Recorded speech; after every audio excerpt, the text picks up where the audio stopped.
একসময় প্রাচীন সদম শহরে, যা ছিল পাপ এবং অত্যাচারের আখড়া, নবী লূত পাকে আল্লাহ তার সম্প্রদায়ের কাছে পাঠিয়েছিলেন।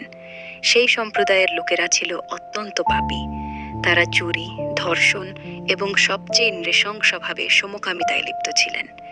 এই অপকর্মটি পৃথিবীতে প্রথমবারের মতো শুরু হয়েছিল তাদের দ্বারা, যা আল্লাহর সৃষ্টির প্রাকৃতিক নিয়মের বিরুদ্ধে ছিল। লূত পাকে তাদেরকে বারবার সতর্ক করতেন, তোমরা কেন তোমাদের প্রভুর সৃষ্টি করা স্ত্রীদের ছেড়ে পুরুষদের সাথে অশ্লীলতায় লিপ্ত হচ্ছে? এটি একটি মহাপাপ এবং তোমরা সীমা লঙ্ঘনকারী। তোমরা আল্লাহকে ভয় করো এবং এই পথ ত্যাগ করো, না হলে তোমাদের ওপর কঠিন শাস্তি নেমে আসবে। কিন্তু লোকেরা লূত পাকে কথায় কান দেয়নি। তারা বলতো, এই লোকটি আমাদের অতিথিদের থেকে দূরে রাখে, আমরা যা চাই তা করব। তারা অপরিচিত যাত্রীদেরকেও ধরে নিয়ে যেতে এবং তাদের সাথে অশ্লীলতা করত। লূত পাকে তাদের রক্ষা করার চেষ্টা করতেন, কিন্তু তারা তাকে হুমকি দিতে এবং বলতো, তুমি চুপ করো, না হলে তোমাকে পাথর মেরে মারব বা শহর থেকে বের করে দেব। অবশেষে লূত পাকে কথা আল্লাহর কাছে দোয়া করলেন তাদের জন্য শাস্তির। আল্লাহ তার দোয়া কবুল করলেন এবং ফেরেশতাদের পাঠালেন, জিব্রাইল, মিকাইল এবং ইসরাফিল যারা সুন্দর যুবকের রূপ ধরে এসেছিলেন, যাতে সম্প্রদায়ের লোকদের পরীক্ষা করা যায় এবং তাদের অপরাধের প্রমাণ স্থাপিত হয়। ফেরেশতারা সন্ধ্যার সময় সদমের কাছে পৌঁছালেন। লূত পাকে একটি মেয়ে, যিনি বিশ্বাসী ছিলেন, তাদের দেখতে পান এবং বাবাকে খবর দেন।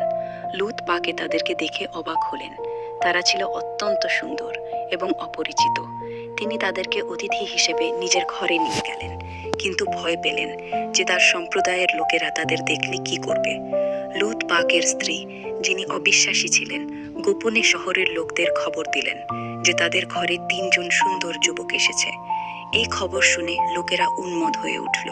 তারা লোভী চোখে লূত পাকের ঘরের দিকে ছুটে এলো, দরজা ভেঙে ভিতরে প্রবেশ করার চেষ্টা করলো এবং দেওয়াল বেয়ে উঠতে লাগলো।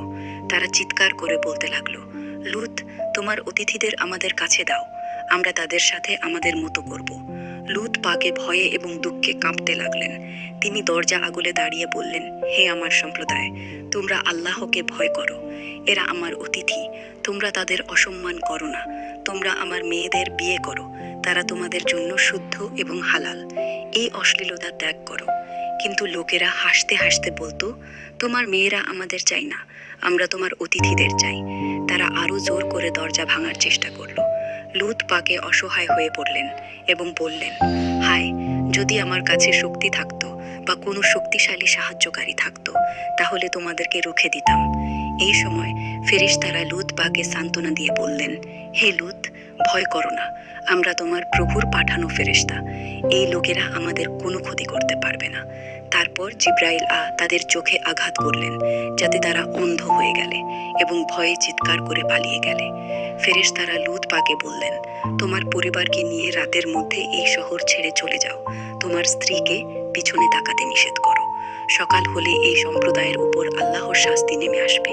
তাদের শহর উল্টে যাবে এবং আকাশ থেকে পাথরের বৃষ্টি হবে। লূত পাকে তার মেয়েদের নিয়ে রাতের অন্ধকারে শহর ছেড়ে চলে গেলেন। তার স্ত্রীও সাথে ছিলেন, কিন্তু তিনি পিছনে তাকিয়ে দেখলেন এবং শাস্তির অংশীদার হয়ে গেলেন। সকাল হলে আল্লাহর হুকুমে জিব্রাইল শহর থেকে উল্টে দিলেন এবং আকাশ থেকে পোড়া মাটির পাথর বর্ষিত হলো, যা প্রত্যেক পাপীর উপর লক্ষ্য করে পড়ল। পুরো সম্প্রদায় ধ্বংস হয়ে গেল এবং তাদের শহরের চিহ্ন আজও সতর্কতার উদাহরণ হিসেবে রয়ে গেছে। এই কাহিনী কোরআনের সূরা হুদ, সূরা আল কামার এবং অন্যান্য সূরায় বর্ণিত, যা শেখায় যে সমকামিতার মতো অপকর্ম আল্লাহর ক্রোধ ডেকে আনে এবং ধৈর্যশীল নবীরা সত্যের পক্ষে দাঁড়িয়ে থাকেন।